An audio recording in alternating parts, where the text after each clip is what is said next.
If you're new to real estate investing, this video is for you.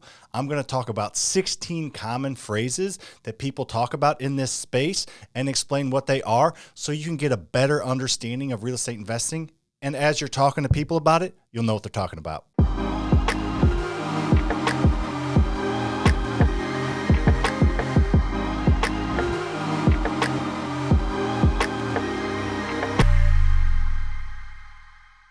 Before I talk about the phrases, make sure you hit that like button. I'd appreciate it. The first word I want to talk about is wholesaling. Wholesaling is basically flipping a property, but without fixing it up. So you're usually contacting a home seller of a distressed property, and you're getting that property under contract to purchase. You're writing a contract that you are going to purchase that house. You can close on it, but you don't have to. And then you sell that house to an end user who's actually going to close on it and fix it up. So you're kind of just flipping it, but not working on it. Number two is flipping or fix and flip.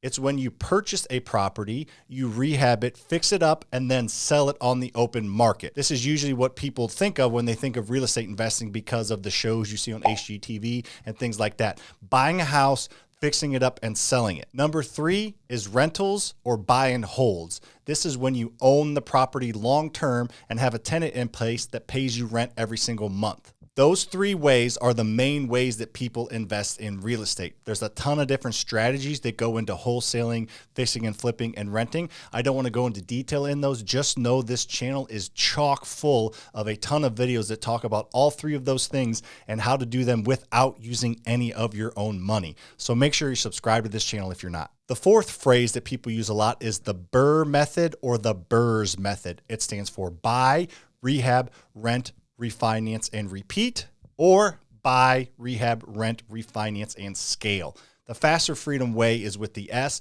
We talk about scaling. It's a little more detailed, but this is a process used to buy rental properties without using any of your own money. Most people think you have to put 20% down when you're buying long-term rental properties. That's simply not the case. I own over $25 million worth of real estate using this BRRRR method or this BRRRS method. Again, this channel has a lot of videos on this method. In fact, I just did a series on this method and explained it in great detail. So if you're interested in creating passive income and creating financial freedom through real estate without using any of your own money, you definitely need to read up and watch on the BRRRS method. Number five is ARV or after repair value. This is the value of the house after it's fixed up. So it's kind of tricky to figure this out because you're going to see or predict what the property's going to be worth after you fix it up. This comes into play in a formula I'm going to talk about here in a minute, but discovering and finding out what you think the property is going to be worth once it's fixed up can kind of be a little bit of an art and a science. You need to find three comparable house sales that have sold in the past few months.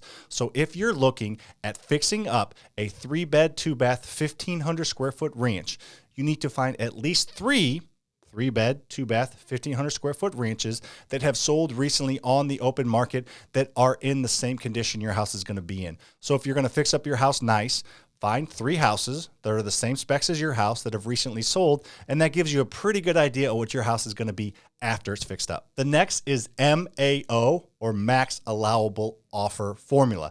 This is a formula that you use and people around the entire country use to put offers on houses.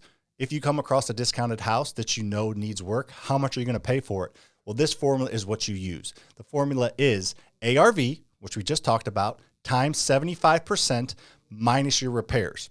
So as you can see, that 75% is a number, so you can mess with that if you want, but most people do that 70 to 75%. So what you need to be able to figure out is what the house is worth, the ARV, times that by 75% and minus out the repairs, which are all your holding costs, your owning costs, all the physical repairs that you're doing to the property. If you can figure out what it's going to be worth and what it needs and use that formula, you should be just fine. If you're off on one or both those numbers, you can definitely lose money. But if you're pretty accurate on what it's going to be worth and what it needs to be fixed up, you're going to be just fine, and you should have very, very profitable deals. Number 7 is the 1% rule. This is a way to quickly calculate if a property is going to cash flow positive or cash flow negative. Now, you definitely need to dig in and get exact numbers, but it's just a quick reference to see if a deal makes sense as a rental property if you want to cash flow, which you should want all your rental properties to cash flow. Here, quick example. Let's say you buy a house for $75,000 and you put in $25,000. So you have $100,000 into that property.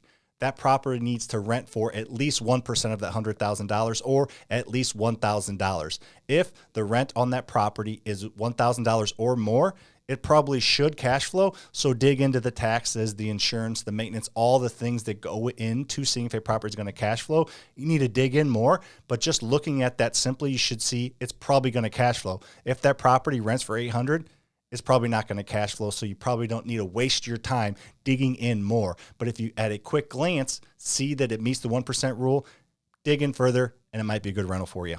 Number 8 is equity. When people talk about equity, they're talking about the difference in what the property is worth and what they owe on the property. So if a property is worth $100,000 and you owe $75,000, you have the difference in the two, $25,000 in equity. The beautiful thing about real estate and equity is they grow over time. Over time, that $100,000 property is going to be worth more, because that's what real estate does. It goes up in value over time. Yes, there's peaks and valleys, but overall it goes up by a lot. And that equity, if you're doing it right and collecting rent, gets paid down by the tenant. The tenant pays the mortgage plus all owning expenses. So that house that's worth $100 that you owe $75, in 10 years, that house is probably worth close to $200, and you may owe maybe $50 or $40 on it. So that equity grows over time if you understand how to utilize real estate and how to manage a rental property properly. Number 9 is as is. Air quotes are fun, huh? So when a property is sold as is, that means there is no expectation from the buyer to do any work on the property. The seller is selling the property as is, as in no inspections, no fixes, no anything. You can look at it and see what it needs, but I, as the home seller, am not going to do anything. You're buying it as is in the exact condition that it is when you walked it. We're not going to fix it up. We're not going to do anything. And this is important because this is how most discounted properties and how most properties that real estate investors come across are sold.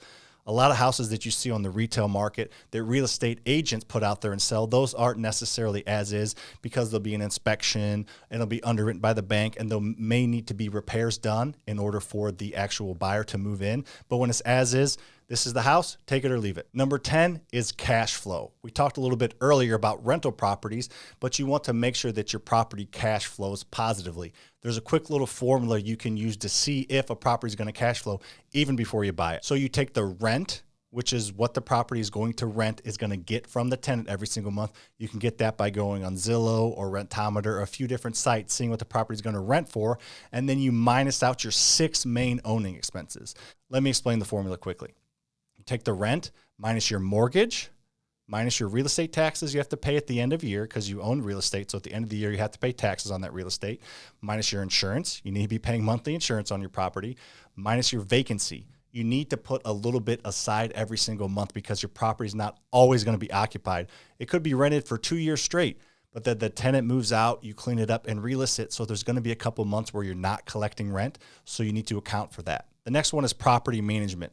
Most people either pay themselves or pay a company to manage the property for them. The next one is maintenance. Your tenant that you have in there needs to be taking care of general things, but there are certain maintenance issue comes up or certain repairs that are needed in the house that they are not responsible for and you need to take care of. Number 11 is contingency. This is a pretty important one when you're talking about real estate investing contracts or just real estate contracts in general. A contingency is a condition that needs to be met before you move forward with that process.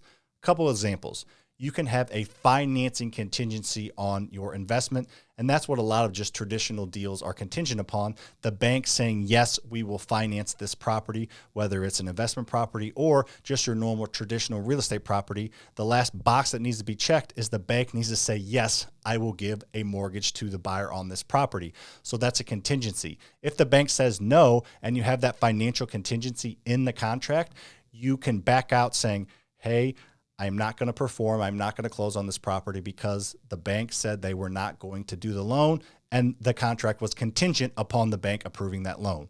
So that's a pretty common one. A lot of real estate investment deals will be an inspection contingency. Give me a week to get an inspector in here, assuming the property doesn't have any major issues that I'm not aware of. After that week's over, we will close. But within that week, I have a contingency on approving the condition of the property that allows me to back out of the contract. Basically, it's just an out for the buyer to get out of the contract if some condition is not met. Now, you need to be sure to make sure it's a transparent contingency. Make sure the seller knows about it. You don't want to have some hidden contingency at the bottom of the contract that they don't know about, and then you back out of the contract and they have no idea why, and they could sue you and or just give yourself a bad reputation. So if you're going to have a contingency in the contract, there's nothing wrong with that. Most people do. Just make sure the seller knows about it. Number 12 is double closing. It's when you're wholesaling real estate and you double close. So once you get a property under contract to purchase, let's say you write a contract with the seller saying, I'm going to purchase your house for $100,000. And then you go ahead and sell that contract wholesale. We talked about that earlier, to a real estate investor for $125,000. At the closing table, either it's a real estate lawyer or a title company, whatever works in your state, you purchase that property for $100,000 and then you immediately sell it to the end user or the real estate investor for $125,000, and you get paid that $25,000 difference minus probably some closing costs because you technically closed on it, but then you sold it right away. You don't need funds to do this. It's just a simple way that it's transacted and a way that the title company or real estate lawyer does it. You close on the purchase and then immediately close on the sale, so you don't need to come to the table with any funds. Lucky number 13 is an assignment fee or an assignment. It's very, very simple to double closing, except you are not closing on the property. That same example, you get a property under contract to purchase for $100,000, and then you assign that contract over to an end user or a real estate investor for $125,000. You don't close on it at this point.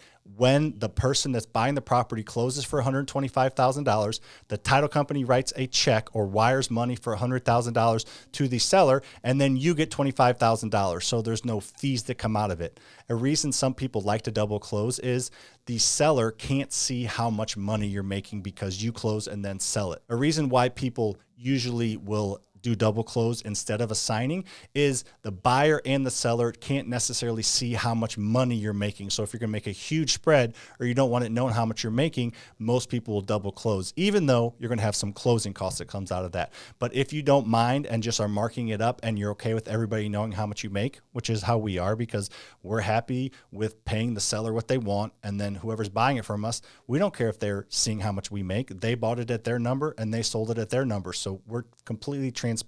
You can assign it and save yourselves a little bit of trouble as far as paying some closing costs. Number 14 is a hard money lender. You definitely need to find hard money lenders in your local market. The reason they exist is because most banks won't lend money on properties that need work. Most banks want to lend on two types of properties: one that's fixed up that you have rented, or one that's fixed up and you're living in. Other than that, banks don't want to deal with the risk that comes along with investment property. So that just leaves a gap, and hard money lenders have really filled that gap. They are companies that the sole reason they're there is to lend to new and experienced real estate investors on the purchase of an investment property, and sometimes they will even fund 100% of the rehab. So this is a great way, if you develop a great relationship with a local hard money lender, that they will fund the entire purchase and rehab of a property. And then you either refinance it with the BRRRS method, which we talked a little about earlier, or you sell it for hopefully more than you bought it for. And what they get out of it is they get paid interest on the money they lent you. So if they lent you $100,000, by the time you fix it up and rent it or sell it, maybe you'll be writing them a check back for $110,000, $115,000. So yes, they make some good money on it, usually around that 15% margin. But if you're not using any of your own money and you account for that in your formula that you use to purchase the property, it's no big deal. It's just part of doing business. And you can find these companies by joining your local real estate investing Facebook groups and meetups and asking for references, or simply just Google hard money lenders near me. Number 15 is a private money lender. These serve the same purpose as those hard money lenders. They're short-term lenders for purchases and rehabs. However, this is more relationship or acquaintance based. It's usually a person with extra funds that's either, has extra money and they want to diversify, or they want to invest in real estate but don't want to physically do the work of fixing up properties. These are people that you get to know throughout time or throughout connections, and they lend you money. I like them better than hard money lenders simply because their rates are usually a little bit lower and there's more flexibility. Their rates are usually that 8 to 12%. So you can usually pay a little bit less and have a little less hoops to jump through in order to get the money. However, most private money lenders are lending to you and they're trusting you. Hard money lenders will underwrite the property and do their own research to make sure it's a good deal before they lend you the money. Most private money lenders won't. So having that hard money lender is kind of like having a second set of eyes on a deal. So that's kind of some pros and cons of those two. Number 16 is refinance. I don't want to go into too many details here, but refinancing is making a new loan on a property that in a lot of cases replaces an old loan. When you refinance, you can pull out cash, you can make the terms longer, you can go from a 25-year to a 30-year mortgage, and usually the interest rate is less. So a lot of people refinance either pull cash out or to get better terms. Hopefully you enjoyed those 16 main phrases or words that people use in the real estate investing space, and it helped you learn a little bit more and understand a little bit more about what people are talking about when they're having these conversations. See you on the next one.